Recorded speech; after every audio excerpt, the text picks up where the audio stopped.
Go, man. We'll move to Ja Morant, man. Toy Story 5, man. The gun wasn't real. This got to be the fire the PR team. Fire the PR team. A gun in your face, and that's all you could come up with. Oh my God. This is what he went to the commissioner with. Oh my God. I just know that suspension about to be at least a year and a half now. Playing with my intelligence. Like, what is he doing? Thank you, Zoe. Thank you, Zoe.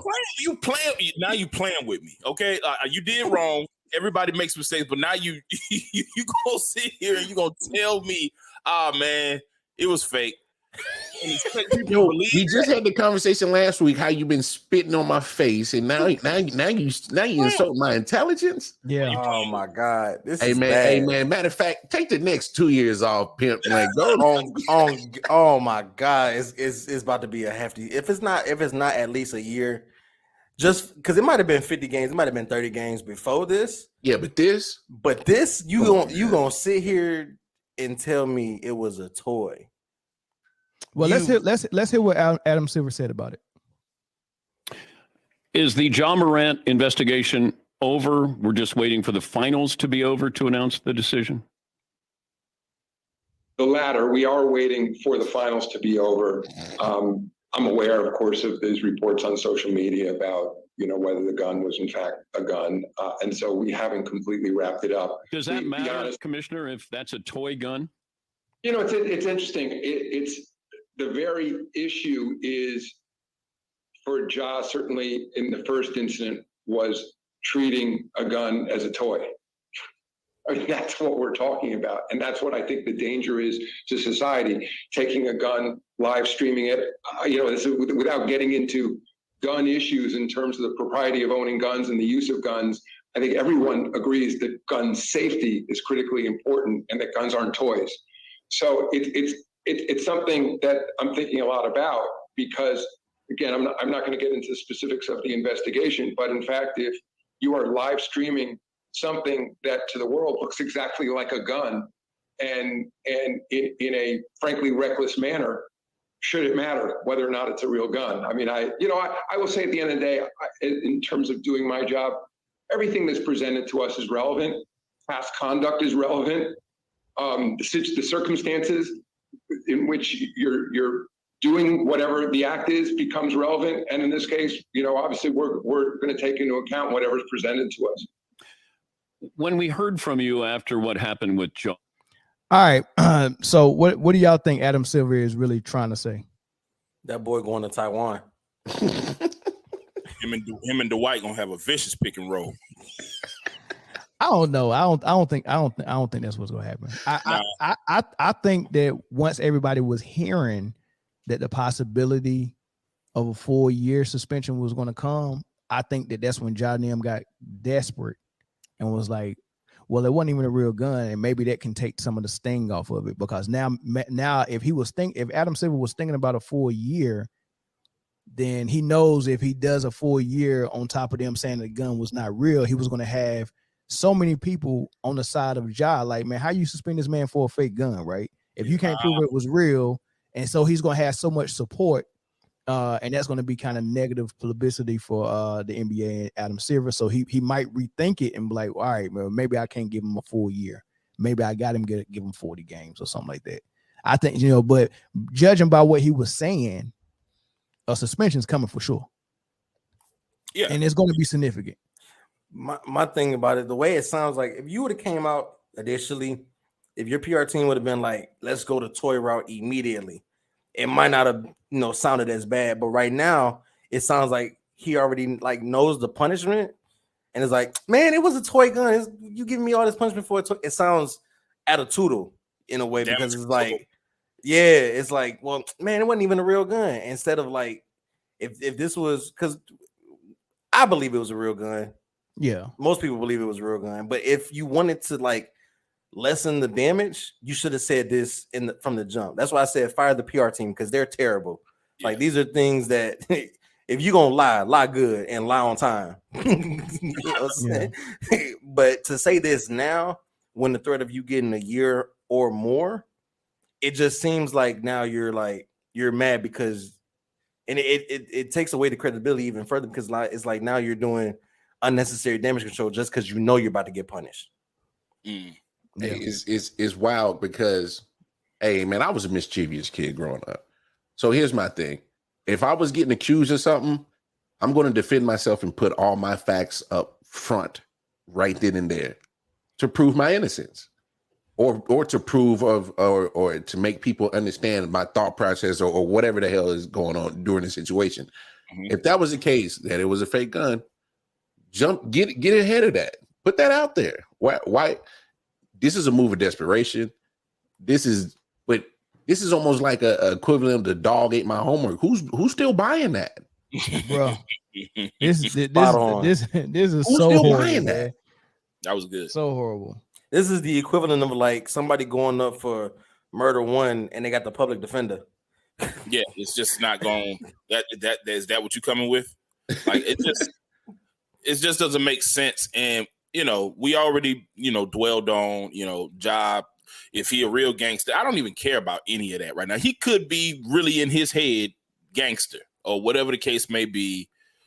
Could be. I don't know.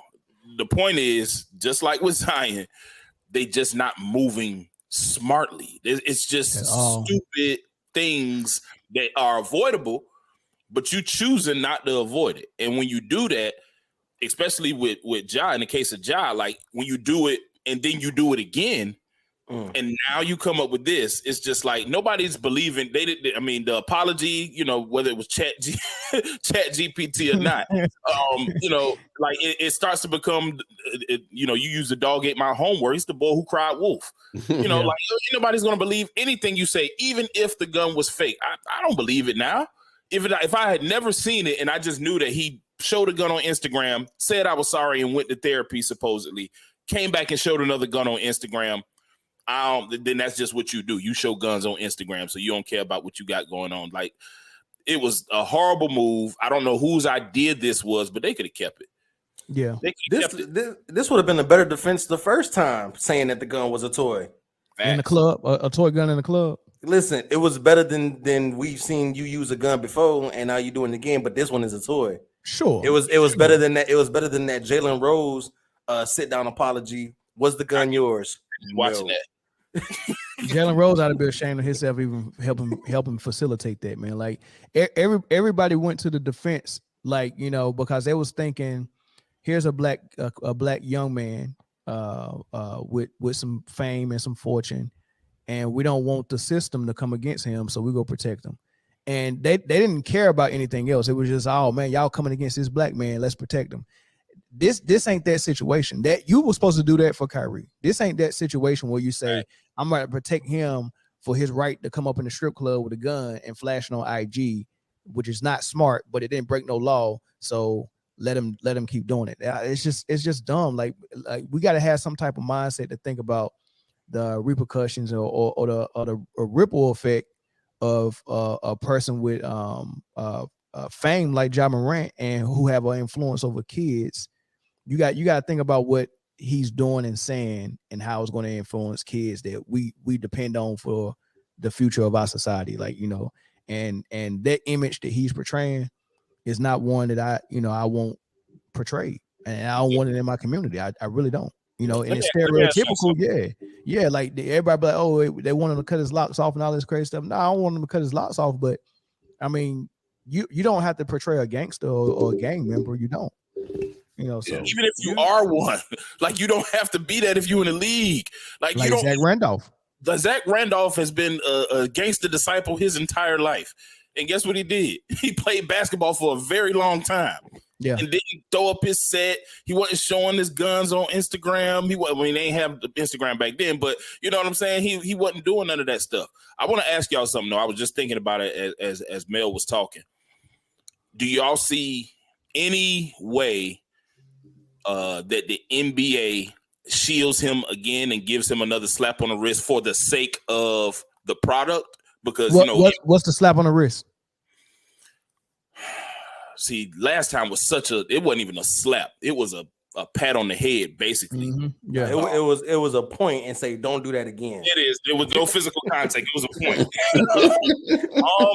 Let's see. Last time it was 8 with 6 served, wasn't it?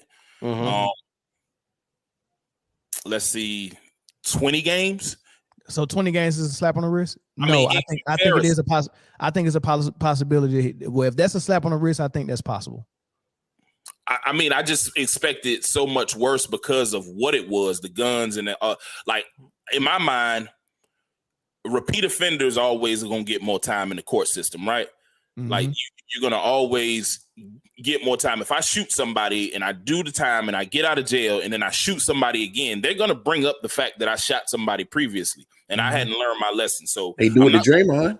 Exactly. They do it to anybody who does anything wrong. Like the more you do it, the more you're going to get penalized for doing it. So I just, knowing that the NBA is a brand, I just don't want it to see, but I think it's going to be like this anyway. Somebody's going to feel like that wasn't enough, or somebody's going to feel like that was too much. But I was just wondering, would the NBA consider, because Ja is must-see TV when he's on the court.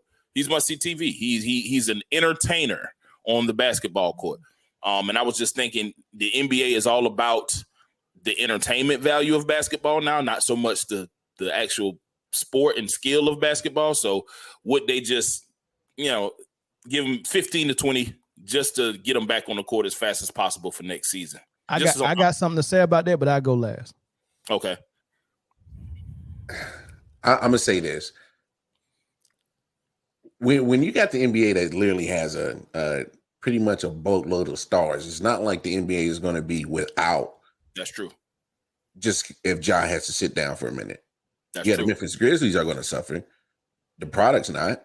You still got people that's going to. I mean, say what you want about Luka, he's still going to bring headlines. Jokic is going to bring international views. Mm-hmm. I mean, Luka and Jokic are going to bring international views. So I mean, you still getting, your product's still getting viewed worldwide. Ja's just a piece of that. It's like, come on, he's like he's just another Seth Rollins of this whole WWE joint right here. He ain't Roman Reigns yet. That's a good point. He's part of the roster. He's there. He's a star, but he ain't there. Yeah. Not to mention, you lose Ja for the season, but you get Wembanyama in the draft, Brandon Miller, Scoot Henderson.